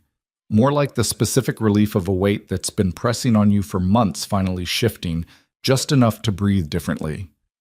Wade came out behind her. He stood beside her on the steps without saying anything for a moment. Callaway shook both their hands and didn't say much and didn't need to. Mrs. Parton had brought her daughter, who was 16 and had watched the whole proceeding with the focused attention of a young person who was learning what adults were capable of when they stopped being afraid. Holt came out last, looked around the street with the blinking adjustment of a man stepping back into ordinary light, and Hazel went to him. "You all right?" she said. "I don't know yet," he said. "Ask me in a week." He paused. "I thought I'd feel different, lighter or something." "It takes a while," she said. "It'll catch up." He nodded. He looked at the street, at Black Hollow going about its late afternoon, unchanged on the surface, changed underneath in ways that would take time to show. "Thank you," he said, "for making it possible to do it." She shook her head. "You made it possible. She thought about how to say it. "I just made sure you weren't alone." He went home to his family. She watched him go. The winter came in hard that year, the way mountain winters did, sudden and uncompromising, not asking your opinion about the timing. But the ranch was better stocked for it than it had been in years, because the garden had produced and she'd put everything up that could be put up, and the kitchen was running the way a kitchen should when someone who understood it was in charge of it. The root cellar was full. The firewood was stacked to the eaves of the barn. The chickens, her chickens, all 18 of them now, including the 6 that had been born in late summer, were in the insulated coop that she and Wren had built in September, which was warm enough and solid enough to get them through to spring. Bent had adapted to the mountain winter with the specific attitude of an animal that had decided his circumstances were adequate and didn't require complaint. He managed the snow with the same sideways lean he'd developed for navigating the yard. He had not become graceful. He had become effective, which was different and arguably better. The Regional Banking Authority opened its formal investigation in February. The process was slow and complicated in the way of bureaucratic processes, full of letters and requests for documentation and responses to those requests and counter-responses. Hazel handled most of it from the kitchen table, writing letters in the evenings after dinner, maintaining the thread of the inquiry with the patience of someone who understood that the process was the point and couldn't be rushed into being something it wasn't. In March, 2 of the Valley ranchers who had been identified in the regional inquiry's scope came forward with their own documentation, which added weight to what was already there. One of them stopped Hazel at the supply store in Black Hollow, the supply store that had, since the gathering, quietly shifted some of its sourcing away from Crow's warehouses, because people made different choices when they had different information, and said he wished he'd said something earlier. "I thought I was the only one," he said. He was a man of 50 who looked like someone who'd been carrying something heavier than he let on for a while. "Stupid, I know. But that's how it felt. That's how it's designed to feel," Hazel said. He looked at her. "You figured it out. Most people wouldn't have." She thought about a stained ledger behind a pile of flour sacks, about 11 chickens that nobody wanted, about the particular clarity that came from having no options left except to pay attention. "I just had fewer reasons to look away," she said. The investigation concluded in July. Victor Crow's supply operation was found to have engaged in systematic misrepresentation of credit terms across 14 documented accounts over 11 years. The Regional Banking Authority levied penalties that were significant without being terminal. He was not a man who would be destroyed by regulatory fines, but the operating license for his credit business was suspended pending restructuring, which effectively ended his control of the Valley's supply credit market. Bo Calloway's pasture was the subject of a separate civil proceeding that moved slowly but moved in the right direction. He didn't leave the Valley. Hazel hadn't expected him to. Men like Victor Crow didn't leave. They contracted, recalculated, waited. But his reach was shorter now, and everyone knew it, and knowing it changed what people were willing to do. The supper house was Wade's idea, which surprised her. She'd been thinking about it. She was always thinking about the next thing a place could be. But she hadn't said it, because the ranch was still finding its footing, and she didn't want to push for more than the situation could hold. Then one evening in August, a year and a half after she'd arrived on the mountain with a crate of chickens and a carpet bag, Wade came in from the eastern pasture and sat down at the kitchen table and said, "I've been thinking about the outbuilding, the one past the garden." "It needs work," she said. "It does," he said, "but the bones are good. If someone put in the time to fix it up, it could be made into something. She waited. There are people who travel the Eastern Ridge Road, he said.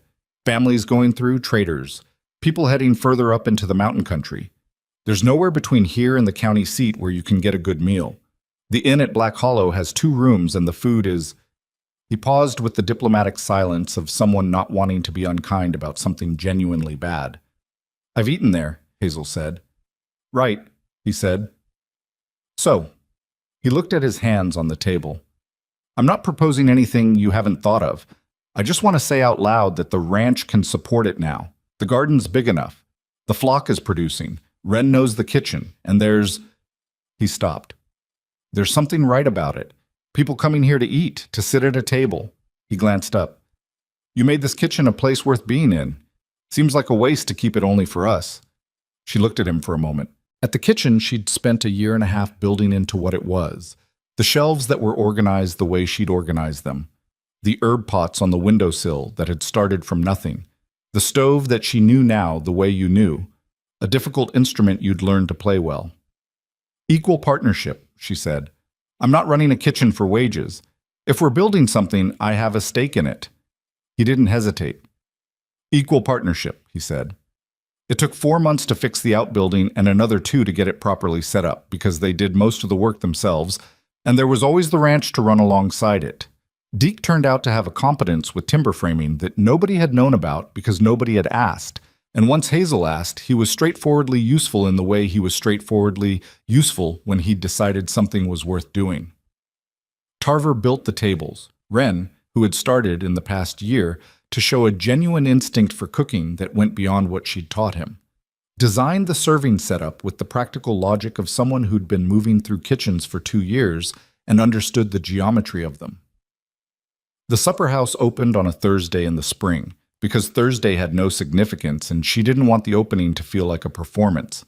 She made food and people ate it, and they came back the following week and brought someone with them. And that was how it started. It was not, in the beginning, a success. It was a promising start with complicated days. The logistics of feeding people you hadn't planned for, the management of supply and timing, the particular difficulty of running something in addition to the ranch and not having either suffer. There were weeks that were exhausting in a way that made her wonder, briefly and honestly, whether she'd miscalculated. There was a month in the second summer when a drought hit the garden hard, and they were working with less than they'd planned for, and the food was not what she wanted it to be. And she said so to Wade one evening, bluntly, the way she said most things. It's not good enough this month, she said. I know, he said. We adjust. People are going to notice. Some of them. Most of them are eating better than they would anywhere else. He looked at her. You hold yourself to a standard nobody else is holding you to. That's how standards work, she said. Yeah. He was quiet for a moment. But sometimes you can let it be what it is and keep working. It doesn't have to be perfect to matter. She sat with that. She thought about 11 chickens and what they'd needed. Not perfection, just attention. Not ideal circumstances, just enough. You've gotten better at talking, she said. I've had practice, he said. It was the closest he'd come, in 2 years, to saying certain things out loud. Wade asked her to marry him in November, on a day when there was no particular occasion for it. Not a holiday, not a significant anniversary, just a cold Tuesday afternoon when the mountain was doing what it did in November, and the kitchen was warm and she was doing 3 things at once the way she usually was. He came in from checking the fence line and stood there for a moment and then said her name, which made her look up because he used it in a particular way when something was deliberate. I've been thinking, he said. About what?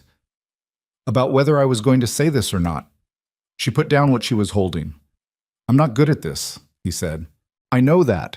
I know there are things about me that are... He stopped. Tried again. Eleanor's been gone 4 years. And I spent most of those 4 years not really being here, even when I was here. You showed up and I started being here again. I don't know how to say that without it sounding like I'm making you responsible for it, which isn't... I know what you mean, she said. I'm asking because I want to, he said. Not because of the ranch, or because you work here, or because of anything that's happened. Because when I think about the next 20 years, you're in them. That's it. That's the whole thing. She looked at him, this complicated, self-contained, fundamentally decent man who'd ridden into Black Hollow on a day she'd spent her last dime and watched her walk away from mockery without flinching and seen something worth seeing. "All right," she said. He blinked. "All right, yes?" "All right, yes," she said. He looked like a man who'd prepared for more negotiation and was recalibrating to the absence of it. "That's it? Did you want it to be longer?" "No," he said. "No. All right is good." She went back to what she'd been doing. He stood in the kitchen for another moment, as though he wanted to make sure it had actually happened, then went back outside. She heard him say something to Gus in the yard that she couldn't make out, and she heard Gus make the not-quite-laugh sound, and she thought that was probably fine. Years later, not many years, just enough to see the shape of things, the supper house on the eastern ridge had become what Wade had said it could be, which was a place worth traveling to. People came for the food, and they came for the particular quality of a place that felt like it had been made by people who meant it, which was rarer than it should be. Ren ran the kitchen 3 days a week, his cooking now entirely his own and better in some ways than what she'd taught him, because good students exceeded their teachers eventually, and that was as it should be. The chickens were a working flock now, productive and absurdly characterful in the way of animals that had been raised by someone who paid attention. Bent was old, by chicken standards, and moved a little slower than he once had.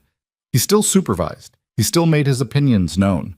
He still found the water dish every morning with the consistency of an animal who'd decided his circumstances were exactly what they were going to be and had no argument with that.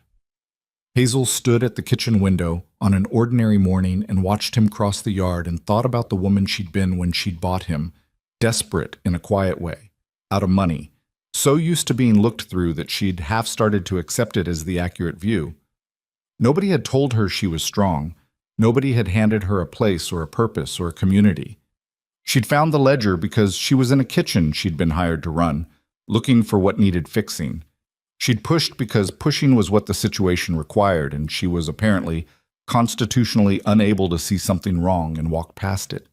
The rest of it, the hearing, the investigation, the supper house, the life she was living on this mountain, had come from that, piece by piece, in the way that things built from work and time and imperfect effort actually came. She thought about Ellis Holt, who'd eventually left the banking office for a different position, better by his own account, for reasons he attributed partly to having done the thing he'd been afraid to do. She thought about Calloway, who'd gotten his pasture back through the civil proceeding, which had taken longer than anyone wanted and cost more in legal fees than it should have, and had finally resolved on a cold February day when he'd sent her a letter that said simply, "It came through." She thought about Mrs. Parton's daughter, who was 19 now, and had written to Hazel twice asking questions about how you built something from nothing, which Hazel had answered honestly, including the parts where you didn't know what you were doing and did it anyway. The thing she'd learned through all of it was something she already suspected but had needed to live through to actually know, that the most dangerous thing about being ignored was not the pain of it, though the pain was real. It was that you started to use other people's assessments of you as a reference point. You started to see yourself the way Darla Pitts saw you, or the way Victor Crow had looked at her in a kitchen and seen nothing worth worrying about. The correction to that was not confidence, exactly. It was just looking at things clearly, at yourself and at the situation, and refusing to let someone else's convenience become your truth. She'd bought 11 broken chickens because nobody else was going to. She'd found the ledger because she was paying attention when it would have been easier not to. She'd done the work because the work was there, and she was capable, and she had, in the end, as much right as anyone to stand in a room and say, "This is wrong, and I know how to show it." Not everything she'd done had worked. Some of what she'd tried had failed or landed short, or cost more than she'd had available to spend. She'd been wrong about some things, and she'd had to revise, and she'd been frightened more often than she'd shown, because being frightened was real, and showing it was optional. But the ranch was here. The supper house was here. The valley was different than it had been. Not fixed. The world was never fixed, but changed in the specific way of a place where people had started to understand that they weren't alone in their problems, which was the beginning of most things that actually mattered.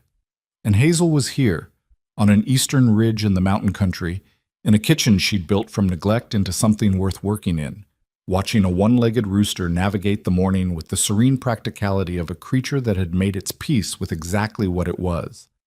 That, she thought, was enough. More than enough. It was the whole thing.